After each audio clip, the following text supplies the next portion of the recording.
ಸ್ನೇಹಿತರೇ ನಮಸ್ಕಾರ. ನಾನು ರವೀಂದ್ರ ಜೋಶಿ. ಬೆಳಗಿನ ಸಂಚಿಕೆಯಲ್ಲಿ ಯಾವ ರೀತಿ ಡೊನಾಲ್ಡ್ ಟ್ರಂಪ್ ಭಾರತದ ಮೇಲೆ ಒತ್ತಡ ತಂತ್ರವನ್ನು ಹೇರಿದರು ಅನ್ನುವಂಥ ವಿಚಾರವಾಗಿ ಸವಿಸ್ತಾರವಾಗಿ ಮಾತನಾಡಿದ್ದೇವೆ. ಇದನ್ನು ಹೇಗೆ ದುರ್ಬಳಕೆ ಮಾಡಿಕೊಳ್ಳಬೇಕು ಅಂತ ಪ್ರಯತ್ನ ಮಾಡಿದಂಥ ರಾಹುಲ್ ಗಾಂಧಿ ಯಾವ ರೀತಿ ಇದರಲ್ಲಿ ಸೋತು ಸುಣ್ಣ ಆದರು ಅಂತ ಒಂದು ಸಲ ನೋಡಿಬಿಡಿ. ಏಕೆಂದರೆ ಅವರದೇ ಪಕ್ಷದವರು ಅವರ ವಿರುದ್ಧ ಧ್ವನಿಯನ್ನೆತ್ತುವ ಕಾಲ ಸನ್ನಿಹಿತವಾಗಿದೆ. ಅವರ ಹೇಳಿಕೆಗೆ ವ್ಯತಿರಿಕ್ತವಾದಂಥ ಹೇಳಿಕೆಗಳನ್ನು ಅವರದೇ ಪಕ್ಷದ ನಾಯಕರು ಈಗ ಕೊಡಲಿಕ್ಕೆ ಶುರು ಮಾಡಿದ್ದಾರೆ. ನಿಮಗೆ ಗೊತ್ತು, ಡೊನಾಲ್ಡ್ ಟ್ರಂಪ್ ಭಾರತದ ಎಕಾನಮಿ ಡೆಡ್ ಎಕಾನಮಿ ಅಂತ ಹೇಳಿದರು. ಒಂದು ಕಡೆ ಈರ್ಷೆ, ಮತ್ತೊಂದು ಕಡೆ ರೋಷ, ಇನ್ನೊಂದು ಕಡೆ ಹತಾಶೆ. ಈ ಮೂರರ ಸಮ್ಮಿಶ್ರಣದಲ್ಲಿ ಡೊನಾಲ್ಡ್ ಟ್ರಂಪ್ನ ಬಾಯಲ್ಲಿ ಬಂದಂಥ ಉದ್ಗಾರ ಇದು. ಸಹಿಸಲಿಕ್ಕಾಗಲಾರದೆ, ಏನೂ ಮಾಡಲಿಕ್ಕೆ ಆಗಲಾರದಂಥ ದಯನೀಯ ಸ್ಥಿತಿ ಇದೆಯಲ್ಲ, ಆ ದಯನೀಯ ಸ್ಥಿತಿಯಲ್ಲಿ ಒಂದು ದೇಶದ ಬಗ್ಗೆ ಇನ್ನೊಂದು ದೇಶದ ಪ್ರಧಾನಿ ಅಥವಾ ರಾಷ್ಟ್ರಪತಿ ಈ ರೀತಿಯ ಮಾತನಾಡುತ್ತಾರೆ. ಹಾಗೆ ನೋಡಿದರೆ ವಿದೇಶಾಂಗ ನೀತಿಯಲ್ಲಿ ಒಂದು ದೇಶದ ನಾಯಕ ಇನ್ನೊಂದು ದೇಶದ ನಾಯಕನ ಕುರಿತು ಹೀಗೆ ಅಥವಾ ಇನ್ನೊಂದು ದೇಶದ ಕುರಿತು ಹೀಗೆ ಅನಗತ್ಯವಾಗಿ ಯಾವುದೇ ರೀತಿಯದಾದಂಥ ಆರೋಪವನ್ನು ಅಥವಾ ವಿಶೇಷಣವನ್ನು ಹೇರುವುದಿಲ್ಲ. ಯಾವ ವ್ಯಕ್ತಿಗೆ ವಿದೇಶಾಂಗ ನೀತಿಯ ಬಗ್ಗೆ ಗಾಂಭೀರ್ಯವೇ ಇಲ್ಲವೋ, ಯಾವ ವ್ಯಕ್ತಿ ತನ್ನ ಘನತೆಯನ್ನೇ ಉಳಿಸ್ಕೊಂಡಿರೋದಿಲ್ವೋ ಅಂಥ ವ್ಯಕ್ತಿ ಮಾತ್ರ ಈ ರೀತಿಯಾಗಿ ಮಾತನಾಡಲಿಕ್ಕೆ ಸಾಧ್ಯ. ನೋಡಿ, ಅಮೇರಿಕೆಯ ದುರಂತ ನೋಡಿ. ಅಮೇರಿಕೆ ಒಂದು ಪ್ರಜ್ಞಾವಂತ ರಾಷ್ಟ್ರ ಅಂತ ಎಲ್ಲರೂ ಭಾವಿಸ್ತಾರೆ. ಒಂದು ಪ್ರೌಢ ರಾಷ್ಟ್ರ, ಒಂದು ಬೃಹತ್ ರಾಷ್ಟ್ರ, ಜಗತ್ತಿಗೆ ಹಿರಿಯಣ್ಣ ಅಂತೆಲ್ಲ ಹೇಳ್ತಾರೆ. ಬಟ್ ಅವರು ಆಯ್ಕೆ ಮಾಡುವಂಥ ಅಧ್ಯಕ್ಷರು ಹೇಗಿರ್ತಾರೆ ಅಂದರೆ, ಈ ಹಿಂದೆ ಇದ್ದಂಥ ಜೋ ಬೈಡನ್ನು ಒಬ್ಬ ಅಲ್ಝೈಮರ್ನಿಂದ ಬಳಲ್ತಾ ಇರುವಂಥ ನಾಯಕನಾಗಿದ್ದ. ಮರಗುಳಿತನದ ಪ್ರತಿರೂಪವಾಗಿ, ಸಾದೃಶ್ಯ ಸ್ವರೂಪವಾಗಿ ಆತ ಕೊನೆಯ ವರ್ಷಗಳಲ್ಲಿ ಇಡೀ ಅಮೇರಿಕೆಯನ್ನು ಯಾವ ರೀತಿಯ ಸ್ಥಿತಿಗೆ ತಂದ ಅಂತಂದರೆ, ಈತ ಹೋದರೆ ಸಾಕು ಅನ್ನುವಂಥ ಅವಮಾನದಲ್ಲಿ ಜನ ನರಳ್ತಾ ಇದ್ರು ಅಲ್ಲಿಯ ಜನ.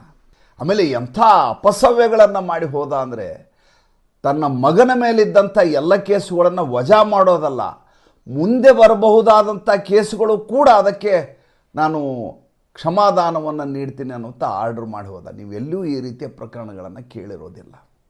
ಈತ ಹೋದ, ಇನ್ನೊಬ್ಬ ಒಳ್ಳೆಯವನು ಬಂದ ಅಂತ ಭಾಳಷ್ಟು ಜನ ನಾವು ಭಾವಿಸಿದ್ವಿ. ಅಮೇರಿಕನ್ನರು ಈತನ ಬಗ್ಗೆ ಬಾಯಿಗೆ ಬಂದ ಹಾಗೆ ಮಾತಾಡ್ತಾ ಇದ್ರು. ನಮಗೆ ಅದು ಅಚ್ಚರಿ ಆಗ್ತಾ ಇತ್ತು. ಇಲ್ವಲ್ಲ, ಪರವಾಗಿಲ್ಲ, ಸ್ವಲ್ಪ ಬಲಪಂಥೀಯ ಧೋರಣೆಯ ಒಬ್ಬ ರಾಷ್ಟ್ರಾಧ್ಯಕ್ಷ ಬರ್ತಾ ಇದ್ದಾನೆ ಅಂತ ನಾವೆಲ್ಲ ಪರಿಭಾವಿಸಿದ್ವಿ.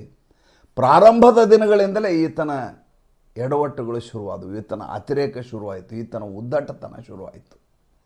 ಈತ ಒಂದಲ್ಲ ಎರಡ ಎಲ್ಲ ದೇಶಕ್ಕೂ ಇದೇ ರೀತಿಯಾದಂಥ ಒತ್ತಡ ತಂತ್ರವನ್ನು ಈತ ಹೇರುವಂಥ ಪ್ರಯತ್ನ ಮಾಡಿತ್ತು. ಸ್ವತಃ ಉಕ್ರೇನಿನ ಅಧ್ಯಕ್ಷ ಈತನ ವಿರುದ್ಧವಾಗಿ ಎದ್ದು ಹೊರಟು ಹೋಗುವ ಸಂದರ್ಭ ಬಂತು ಅಂತಂದರೆ, ಈತ ಯಾವ ಮಟ್ಟಿನ ಕಿರುಕುಳವನ್ನು, ಯಾವ ಮಟ್ಟಿನ ಅವಮಾನವನ್ನು ಈತ ಮಾಡ್ತಾ ಇದ್ದ ಅನ್ನುವುದನ್ನು ಆಲೋಚನೆ ಮಾಡಿ.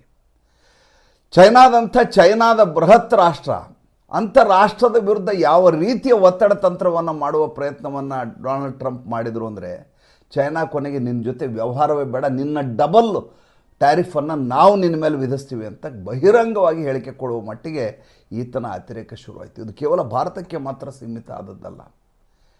ಎಲ್ಲರೂ ನಾನು ಹೇಳಿದ ಹಾಗೆ ಕೇಳಿಕೊಂಡು ಬಿದ್ದಿರಬೇಕು ಅಂತ ವಾಚ್ಯವಾಗಿ ಮನುಷ್ಯ ಮಾತಾಡ್ದ. ಆತ ಬಳಸುವ ಎಫ್ ಶಬ್ದ ಇದೆಯಲ್ಲ, ಅದನ್ನು ಬೇರೆ ಯಾವ ನಾಯಕರು ಬಳಸೋದಿಲ್ಲ. ಒಬ್ಬ ವ್ಯಕ್ತಿ ಸಾರ್ವಜನಿಕ ಜೀವನದಲ್ಲಿರುವ ವ್ಯಕ್ತಿಯ ಭಾಷೆ ಎಷ್ಟು ಪರಿಶುದ್ಧವಾಗಿರಬೇಕು, ಎಷ್ಟು ಗೌರವ ಸೂಚಿಯಾಗಿರಬೇಕು, ಎಷ್ಟು ಸಂಯಮದಿಂದ ಕೂಡಿರಬೇಕು ಅಂದರೆ, ಉಳಿದ ರಾಷ್ಟ್ರದವರು ಆತನ ಜೊತೆ ಬಾಂಧವ್ಯ ಮಾಡಲಿಕ್ಕೆ ಅವರು ಹಪಹಪಿಸಬೇಕು ಅಂಥದ್ದಿರಬೇಕು. ಆದರೆ ಡೊನಾಲ್ಡ್ ಟ್ರಂಪ್ ದಬ್ಬಾಳಿಕೆ ನೀತಿಯ ಮೂಲಕ, ಒತ್ತಡ ತಂತ್ರದ ಮೂಲಕ ಪ್ರತಿಯೊಂದು ರಾಷ್ಟ್ರವನ್ನು ಬಗ್ಗಿಸಬೇಕು ಅಂತ ನೋಡಿದ. ಭಾರತವನ್ನು ಕೂಡ ಅದೇ ಅಳತೆಗೋಲಲ್ಲಿ ಈತ ಇಟ್ಟು ನೋಡಿದ್ದು. ನೋಡಿ, ಇಷ್ಟು ವರ್ಷದ ಅಮೇರಿಕಾ ಭಾರತದ ಸಂಬಂಧದಲ್ಲಿ ಈ ಬಾರಿ ಈ ಅವಧಿ ಇದೆಯಲ್ಲ, ಈ ಅವಧಿಯಲ್ಲಿ ಹದಗೆಟ್ಟಷ್ಟು ಯಾವತ್ತೂ ಹದಗೆಡಲಿಕ್ಕೆ ಸಾಧ್ಯ ಇಲ್ಲ. ಆ ರೀತಿಯಾದಂಥ ಈತನ ನಿಲುವಾಗಿತ್ತು. ಆದರೆ ಭಾರತ ತುಂಬ ತಾಳ್ಮೆಯಿಂದ, ಎಲ್ಲಿಯೂ ಕೂಡ ತನ್ನ ಸಂಯಮವನ್ನು ಮೀರಲಾರದೆ ಈತನಿಗೆ ಹೇಗೆ ಪಾಠ ಕಲಿಸಬೇಕೋ ಹಾಗೆ ಪಾಠ ಕಲಿಸ್ತು. ಆದರೆ ಇದರಿಂದ ನುಕ್ಸಾನಾಗಿದೆ ಯಾರಿಗೆ ಅಂತಂದರೆ, ರಾಹುಲ್ ಗಾಂಧಿಗೆ. ಯಾಕೆ ಅಂತಂದರೆ, ರಾಹುಲ್ ಗಾಂಧಿ ಡೊನಾಲ್ಡ್ ಟ್ರಂಪ್ನ ಈ ಬಾರಿ ತನ್ನ ಅಸ್ತ್ರವನ್ನಾಗಿ ಬಳಸಿಕೊಂಡು ನೋಡಿದರು. ರಾಹುಲ್ ಗಾಂಧಿ ಸುಮಾರು ಅಸ್ತ್ರಗಳನ್ನು ಈ ದೇಶದ ಮೇಲೆ ಪ್ರಯೋಗ ಮಾಡಲಿಕ್ಕೆ ಪ್ರಯತ್ನ ಮಾಡಿದ್ದಾರೆ. ಮೊದಲಿಗೆ ನಿಮಗೆ ಗೊತ್ತಿರೋ ಹಾಗೆ ರಫೇಲ್ ಅಂತ ಹಿಡ್ಕೊಂಡ್ರು. ರಫೇಲು ಸಂಪೂರ್ಣವಾಗಿ ಹತಾಹತ ಆಗೋಯಿತು. ಯಾವುದೇ ಕಾರಣಕ್ಕೂ ಅದು ವರ್ಕ್ ಆಗೋದಿಲ್ಲ ಅನ್ನೋದು ಚುನಾವಣೆಯಲ್ಲಿ ಗೊತ್ತಾಗಿ ಹೋಯಿತು. ಪೆಗಸಿಸ್ ಹಿಡ್ಕೊಂಡ್ರು, ಪೆಗಸಿಸ್ನಲ್ಲಿ ಫೇಲ್ ಆದರು. ಆತನಿಗೆ ಅತೀ ಒಳ್ಳೆಯ ಅಸ್ತ್ರ ಅನಿಸಿದ್ದು ಜೀವಂತವಾಗಿ ಎದುರುಗಡೆ ಕಾಣ್ತಾ ಇರುವಂಥ ಡೊನಾಲ್ಡ್ ಟ್ರಂಪ್ ಇವರ ಹೋಮಕ್ಕೆ ಹೇಗೆ ತುಪ್ಪವನ್ನು ಸುರಿತಾ ಇದ್ರು ಅಂದರೆ ರಾಹುಲ್ ಗಾಂಧಿ ಅವರ ಹೋಮಕ್ಕೆ, ರಾಹುಲ್ ಗಾಂಧಿ ಈ ಕಡೆ ಹೇಳಿಕೆ ಕೊಡ್ತಾ ಇರೋ ಹಾಗೆ ಸಂಜೆ ಅವರು ಆ ಕಡೆಯಿಂದ ಮತ್ತೊಂದು ಸಲ ಸ್ಟೇಟ್ಮೆಂಟು, ಕೌಂಟಿಂಗ್ ಶುರು ಆಗೋಯ್ತು. 21 ಸಲ ಹೇಳಿದರು, 22 ಸಲ ಹೇಳಿದರು, 23 ಸಲ ಹೇಳಿದರು. ಈ ರೀತಿ ಸಂಖ್ಯೆಯನ್ನು ಕಾಂಗ್ರೆಸ್ನವರು ಲೆಕ್ಕ ಹಾಕ್ಲಿಕ್ಕೆ ಶುರು ಮಾಡಿದರು. ಡೊನಾಲ್ಡ್ ಟ್ರಂಪ್ ಆ ರೀತಿ ಇವರಿಗೆ ಹವಿಸ್ಸನ್ನು, ಇವರ ಧ್ವಂಸಕಾರಿ ಯಜ್ಞಕ್ಕೆ ಹವಿಸ್ಸಾಗಿ ಪ್ರತಿನಿತ್ಯ ಕೆಲಸ ಮಾಡಲಿಕ್ಕೆ ಶುರು ಮಾಡಿದ. ಅದನ್ನೇ ಸಂಸತ್ನಲ್ಲಿ ರಾಹುಲ್ ಗಾಂಧಿ ಹೇಳಿದ್ದು. ಈಗ ನಾನು ಮೊದಲಿಗೆ ಪ್ರಾರಂಭದಲ್ಲಿ ಒಂದು ಮಾತು ಹೇಳಿದೆ, ಇವ್ರದೇ ಪಕ್ಷದವರು ಇವರ ಮಾತನ್ನು ಕೇಳ್ತಾ ಇಲ್ಲ ಅಂತ. ಯಾಕೆ ಈ ಮಾತನ್ನು ಹೇಳಿದೆ ಅಂದರೆ, ನಿನ್ನೆ ಈತ ಹೇಳಿದ್ರು ಭಾರತದ ಎಕಾನಮಿ ಸತ್ತ ಎಕಾನಮಿ ಅಂತ, ನಿರ್ಜೀವ ಎಕಾನಮಿ ಅಂತ, ಡೆಡ್ ಎಕಾನಮಿ ಅಂತ. ಡೊನಾಲ್ಡ್ ಟ್ರಂಪ್ ಹೇಳಿದ ತಕ್ಷಣ ಅವ್ರು ಹೇಳಿದ್ರಲ್ಲಿ ತಪ್ಪೇನಿದೆ ಅಂತ ಕೇಳಿದರು ರಾಹುಲ್ ಗಾಂಧಿ. ತಪ್ಪೇನಿದೆ ಅಷ್ಟೇ ಅಲ್ಲ, ಇನ್ನೊಂದು ಮಾತನ್ನು ಹೇಳಿದರು, ಇದು ನರೇಂದ್ರ ಮೋದಿ ಮತ್ತು ವಿತ್ತ ಸಚಿವೆ ನಿರ್ಮಲಾ ಸೀತಾರಾಮನ್ ಬಿಟ್ಟರೆ ಬೇರೆ ಎಲ್ಲರಿಗೂ ಗೊತ್ತಿದೆ, ಇವರಿಬ್ಬರು ಮಾತ್ರ ಇದನ್ನು ಒಪ್ಕೊಳ್ಳಿಕ್ಕೆ ತಯಾರಿಲ್ಲ ಅಂತ ಒಂದು ಹೆಜ್ಜೆ ಮುಂದೆ ಹೋಗಿ ಹೇಳಿದರು ರಾಹುಲ್ ಗಾಂಧಿ. ಇದು ಕಾಂಗ್ರೆಸ್ಸಿನ ಹೇಳಿಕೆ ಅಂತ ಇಡೀ ದೇಶ ಪ್ರಭಾವಿಸ್ತು. ಆದರೆ ಕಟ್ ಮಾಡಿದರೆ ಆ ಕಡೆ ತರೂರು ಹೇಳ್ತಾರೆ, ಯಾವಾಗ ಒಂದು ದೇಶ ಇನ್ನೊಂದು ರಾಷ್ಟ್ರದ ಮೇಲೆ ಒತ್ತಡ ತಂತ್ರವನ್ನು ಹಾಕಿ ವ್ಯಾಪಾರ ಒಪ್ಪಂದ ಮಾಡಿಕೊಳ್ಳಬೇಕು ಅನ್ನುವಂಥ ತಂತ್ರವನ್ನು ಮಾಡುತ್ತೋ ಅಂಥ ಸಂದರ್ಭದಲ್ಲಿ ಅಂಥ ಡೀಲ್ನಿಂದ ಹೊರಗಡೆ ಉಳಿಬೇಕು, ಭಾರತ ಮಾಡ್ತಾ ಇರೋದು ಸರಿ ಇದೆ ಅಂತ ಹೇಳಿದರು, ಸ್ಪಷ್ಟವಾಗಿ ಹೇಳಿದರು. ಶಶಿ ತರೂರ್ ಏನೋ ಹೇಳಿದರು, ನರೇಂದ್ರ ಮೋದಿ ಅವ್ರಿಗೂ ಚೆನ್ನಾಗಿದೆ ಅದಕ್ಕೆ ಹೇಳಿದ್ದಾರೆ ಅಂತ ನಾವು ಬಿಟ್ಬಿಡ್ಬೋದು. ಆ ಕಡೆಯಿಂದ ರಾಜ್ಯಸಭಾ ಸದಸ್ಯ ಹೇಳಿದರು, ಯಾರು ರಾಜೀವ್ ಶುಕ್ಲಾ ಹೇಳಿದರು, ಯಾವನ್ರಿ ಹೇಳ್ತಾನೆ, ಜಗತ್ತು ಹೇಳ್ತಾ ಇದೆ 4ನೇ ಅತಿ ದೊಡ್ಡ ಆರ್ಥಿಕತೆ ಭಾರತ ಅಂತ ಎಲ್ಲರಿಗೂ ಗೊತ್ತು, ಡೊನಾಲ್ಡ್ ಟ್ರಂಪ್ ಹೇಳಕ್ಕೆ ಅವನ್ಯಾರ್ರಿ ಅವನು ಅಂತ ಕೇಳಿದ್ರು.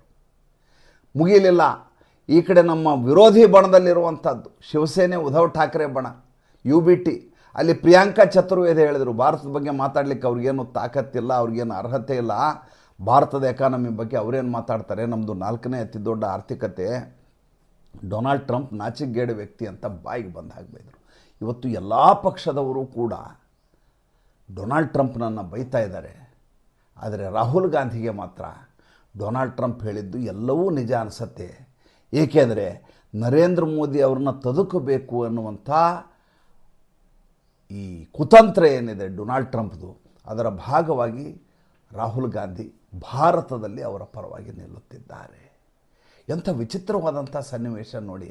ರಾಹುಲ್ ಗಾಂಧಿ ಈ ಸಲ ಸಂಸತ್ತಿನಲ್ಲಿ ಒಂದು ಮಾತನ್ನು ಹೇಳ್ತಾರೆ, ಇಂದಿರಾ ಗಾಂಧಿಗಿರುವಂಥ ಶೌರ್ಯ, ಧೈರ್ಯ, ಪರಾಕ್ರಮದ ಅರ್ಧದಷ್ಟು ಇದ್ದರೆ, ನರೇಂದ್ರ ಮೋದಿ ತಾಕತ್ತಿದ್ದರೆ ಡೊನಾಲ್ಡ್ ಟ್ರಂಪ್ ಹೆಸರನ್ನು ಹೇಳಬೇಕಾಗಿತ್ತು. ವಾರ್ಯವ್ವ ಎಂಥ ಮಾತ್ರಿದು, ಇಂದಿರಾ ಗಾಂಧಿಯ ಅರ್ಧದಷ್ಟು. ಆ ಕಡೆಯಿಂದ ಇದ್ದಕ್ಕಿದ್ದ ಹಾಗೆ ನಿಷ್ಕಾಂತ್ ದುಬೆ ಪತ್ರ ಕಾಣುತ್ತೆ, ಏನಂತ, ಇದೇ ಇಂದಿರಾ ಗಾಂಧಿ ರಿಚರ್ಡ್ ನಿಕ್ಸನ್ ಅಮೇರಿಕೆಯ ಅಧ್ಯಕ್ಷನಿಗೆ ಗೋಗರ್ದಿರ್ತಾರೆ, ಏನಂತ, ದಯವಿಟ್ಟು ಯುದ್ಧವನ್ನು ನಿಲ್ಲಿಸಲಿಕ್ಕೆ ಹೇಳಿ, ಇಲ್ಲದೆ ಹೋದರೆ ನಾವು ಬಚಾವಾಗಲಿಕ್ಕೆ ಸಾಧ್ಯ ಇಲ್ಲ, ನೀವು ಮಧ್ಯಪ್ರವೇಶ ಮಾಡಿ ಅಂತ ಹೇಳಿರುವಂಥ ಪತ್ರವನ್ನು ಹೇಳಿದ್ದಾರೆ. ಇನ್ನೊಂದು ಪತ್ರ ಸಿಗತ್ತೆ, ಜವಾಹರ್ಲಾಲ್ ನೆಹರೂರವರು ನೀವು ಅಮೇರಿಕೆಯಿಂದ ನಮಗೆ ಯುದ್ಧದ ವಿಮಾನಗಳನ್ನು ಕಳಿಸಿಕೊಡಲೇ ಹೋದ, ಫೈಟರ್ ಜೆಟ್ಗಳನ್ನು ಕಳಿಸಿಕೊಡದೆ ಹೋದರೆ ನಾವು ಚೈನಾದ ಯುದ್ಧದಲ್ಲಿ ಸೋತು ಸುಣ್ಣ ಆಗಿಬಿಡ್ತೀವಿ, ನಮ್ಮ ಇಡೀ ಈಶಾನ್ಯ ರಾಜ್ಯಗಳನ್ನೆಲ್ಲ ಆಕ್ರಮಿಸ್ಕೊಂಡು ಬಿಡುತ್ತೆ ಚೈನಾ, ಬರೇ ನೀವು ಫೈಟರ್ ಜೆಟ್ ಕಳಿಸೋದಲ್ಲ, ಅದ್ರ ಜೊತೆ ನಿಮ್ಮ ಪೈಲಟ್ಗಳನ್ನು ಕಳಿಸಿ, ನಮ್ಮ ಹತ್ರ ಪೈಲಟ್ಗಳು ಕೂಡ ಇಲ್ಲ ಅಂತ ಬರೆದಂಥ ಪತ್ರ ತೋರಿಸಲಾಗತ್ತೆ ಸಂಸತ್ತಿನಲ್ಲಿ. ಇದೆಲ್ಲ ಏನನ್ನು ತೋರಿಸತ್ತೆ ಅಂದರೆ, ಕಾಂಗ್ರೆಸ್ಸು ಆ ಕಾಲದಲ್ಲಿ ಯಾವ ರೀತಿ ಆತ್ಮವಿಶ್ವಾಸದ ಕೊರತೆಯಿಂದ ನರಳ್ತಾ ಇತ್ತು ಅಂತ ತೋರಿಸತ್ತೆ. ಹೇಗೆ ಭಾರತ ಅವತ್ತಿನ ರಾಜಕೀಯ ಸಂಕಲ್ಪ ಎಷ್ಟು ದುರ್ಬಲವಾಗಿತ್ತು ಅಂತ ತೋರಿಸತ್ತೆ. ಜೊತೆಗೆ ರಾಹುಲ್ ಗಾಂಧಿ ತನ್ನ ಪಕ್ಷವನ್ನು ಹೇಗೆ ಸೋಲಿಸಬೇಕು ಅಂತ ಈತನ ಕೆಲಸ ಪರೋಕ್ಷವಾಗಿ ನಡೀತಾ ಇದೆ ಅನ್ನೋದನ್ನು ತೋರಿಸತ್ತೆ. ಅಪ್ಪಿತಪ್ಪಿ ನರೇಂದ್ರ ಮೋದಿಯವರು ರಾಹುಲ್ ಗಾಂಧಿಯ ಒತ್ತಡಕ್ಕೆ ಮಣಿದು ಹೇಳಿಬಿಟ್ಟಿದ್ರು ಅಂತ ತಿಳ್ಕೊಳ್ರಿ. ಏನಂತ, ಇಲ್ಲ ನಮ್ಮ ಆಪರೇಷನ್ ಸಿಂಧು ಯುದ್ಧವನ್ನು ನಿಲ್ಲಿಸಿದ್ದು ಡೊನಾಲ್ಡ್ ಟ್ರಂಪ್ ಅಲ್ಲ, ನಾವೇ ಸ್ವತಃ ತೀರ್ಮಾನ ಮಾಡಿದ್ವಿ, ಯಾವುದೇ ದೇಶದ ಮಧ್ಯಸ್ಥಿಕೆ ಇರಲಿಲ್ಲ, ನಾವು ಇನ್ನೊಬ್ಬರ ಮಾತು ಕೇಳಬೇಕಾದಂಥ ಅಗತ್ಯ ಏನಿದೆ, ನಾವು ಪ್ರಬಲವಾದ ರಾಷ್ಟ್ರ ಅಂತ ಧೀರೋದಾತ್ತವಾದಂಥ ವೀರಾವೇಶದ ಮಾತನ್ನು ಸಂಸತ್ತಿನಲ್ಲಿ ಆಡಿದರು ಅಂತ ತಿಳ್ಕೊಂಬಿಡಿ. ಮುಂದೇನಾಗ್ತಿತ್ತು ಆಲೋಚನೆ ಮಾಡಿ. ಈಗ ಡೊನಾಲ್ಡ್ ಟ್ರಂಪ್ ಎಷ್ಟೇ ಮಾಡಿದರು, ನಮ್ಮ ಮೇಲೆ 25% ನಮ್ಮ ಮೇಲೆ ಟ್ಯಾರಿಫ್ ಹೇರಿದರೂ ಕೂಡ ಆತ ಭಾರತದ ವಿರುದ್ಧವಾಗಿ ನಿಲ್ಲಲಾರ. ಭಾರತದ ಶಕ್ತಿಯನ್ನು, ನರೇಂದ್ರ ಮೋದಿ ಅವರ ಶಕ್ತಿಯನ್ನು ತುಂಬ ಚೆನ್ನಾಗಿ ಬಲ್ಲಂಥ ವ್ಯಕ್ತಿ ಆತ. ಆತ ಒಬ್ಬ ನಯವಂಚಕ ವ್ಯಾಪಾರಿ. ನಾನು ಒಂದನೇ ದಿವಸದಿಂದ ಹೇಳ್ತಾ ಇದ್ದೇನೆ, ಆತ ಒಬ್ಬ ನಯವಂಚಕ ವ್ಯಾಪಾರಿ. ಆತ 25% ಈ ಟ್ಯಾಕ್ಸ್ ಹೇರಿದನಲ್ಲ, ನಾಡಿದ್ದು ಒಬ್ಬ ವಿಡ್ರಾ ಮಾಡಿದರೆ ಅಚ್ಚರಿ ಅಂತ, ಅದು ಖಂಡಿತ ಅಚ್ಚರಿ ಅಂತ ತಿಳ್ಕೊಬೇಡಿ. ಅದನ್ನ ಏನು ಬೇಕಾದರೂ ಆಗುವ ಸಾಧ್ಯತೆ ಇರ್ತದೆ. ಆತ ತನಗೆ ಹೇಗೆ ಬೇಕೋ ಹಾಗೆ ತನ್ನ ವಿದೇಶಾಂಗ ನೀತಿಯನ್ನು ರಾತ್ರೋರಾತ್ರಿ ಬದಲಿಸುವಂಥ ವ್ಯಕ್ತಿ. ರಾತ್ರಿ ಏನು ಆಲೋಚನೆ ಮಾಡಿರ್ತಾರೆ ಅದನ್ನು ಬೆಳಗ್ಗೆ ಅವರು ಕಾರ್ಯಗತ ಮಾಡೋದಿಲ್ಲ. ಬೆಳಗ್ಗೆ ಅವರ ಆಲೋಚನಾ ಶೈಲಿ ಬೇರೆ ಇರ್ತದೆ. ದೃಢವಾದಂಥ ಮನಸ್ಥಿತಿ ಅವ್ರದ್ದು ಇಲ್ಲವೇ ಇಲ್ಲ. ಒಂದು ವೇಳೆ ಭಾರತ ಆ ರೀತಿ ಮಾತನಾಡಿದರೆ ಎಂದೂ ಇರಲಾರದಷ್ಟು ಭಾರತ ಮತ್ತು ಅಮೇರಿಕೆಯ ಸಂಬಂಧ ಹಾಳಿಸಿ ಹೋಗೋದು. ಜೊತೆಗೆ ಈ ಉದ್ದಟತನದ ಡೊನಾಲ್ಡ್ ಟ್ರಂಪ್ ಏನು ಮಾಡಲಿಕ್ಕೂ ಹೇಸಲಾರದಂಥ ವ್ಯಕ್ತಿ. ಅಮೇರಿಕೆಯನ್ನು ಎದುರು ಹಾಕ್ಕೊಂಡು ಭಾರತ ಯಾವತ್ತೂ ಜೀವನ ಮಾಡೋಕ್ಕಾಗಲ್ಲ, ಸುಲಭ ಅಲ್ಲ ಅದು. ನಾವು ಅವರ ಜೊತೆ ವ್ಯಾಪಾರ ವಹಿವಾಟು ಮಾಡದೇ ಇರಬಹುದು, ನಮ್ಮ ಮೇಲೆ ಅವರು ವ್ಯಾಪಾರದ ನಿಷೇಧವನ್ನು ಹೇರಬಹುದು.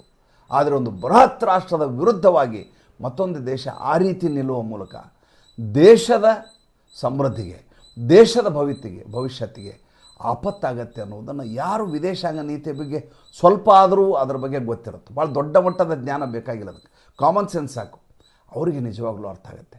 ಹಾಗಾದರೆ ರಾಹುಲ್ ಗಾಂಧಿಯ ಆಲೋಚನೆ ಏನಿತ್ತು? ನರೇಂದ್ರ ಮೋದಿ ಹೇಗಾದರೂ ಮಾಡಿ ಅಂಥದ್ದೊಂದು ಮಾತನ್ನು ಹೇಳಿ ಡೊನಾಲ್ಡ್ ಟ್ರಂಪ್ ಹಾಗೂ ನರೇಂದ್ರ ಮೋದಿಯವರ ಸಂಬಂಧ ಸಂಪೂರ್ಣವಾಗಿ ಹರಿದು ಹೋಗಲಿ, ಭಾರತಕ್ಕೆ ಆಪತ್ತಾದರೂ ಪರವಾಗಿಲ್ಲ, ತಾನು ಇಲ್ಲಿ ವಿರಾಜಮಾನನಾಗಬೇಕು. ಅಂಥದ್ದೊಂದು ಷಡ್ಯಂತ್ರ ಫಲಿಸಲಿಲ್ಲ. ಕೊನೆಗೂ ರಾಹುಲ್ ಗಾಂಧಿ ಸೋತು ಹೋದರು. ಮತ್ತು ಮುಂದಿನ ಸಂಚಿಕೆಯಲ್ಲಿ ಹೊಸ ವಿಷಯದೊಂದಿಗೆ ಬರ್ತೀನಿ. ಸಂಚಿಕೆ ಇಷ್ಟ ಆಗಿದರೆ ಲೈಕ್ ಮಾಡಿ, ಫಾಲೋ ಮಾಡಿ, ಶೇರ್ ಮಾಡಿ. ದಯವಿಟ್ಟು ನಮ್ಮ ಮುಕ್ತ ಪತ್ರಿಕೋದ್ಯಮಕ್ಕೆ ಆರ್ಥಿಕವಾಗಿ ಬೆಂಗಾವಲಾಗಿ. ನಮಸ್ಕಾರ.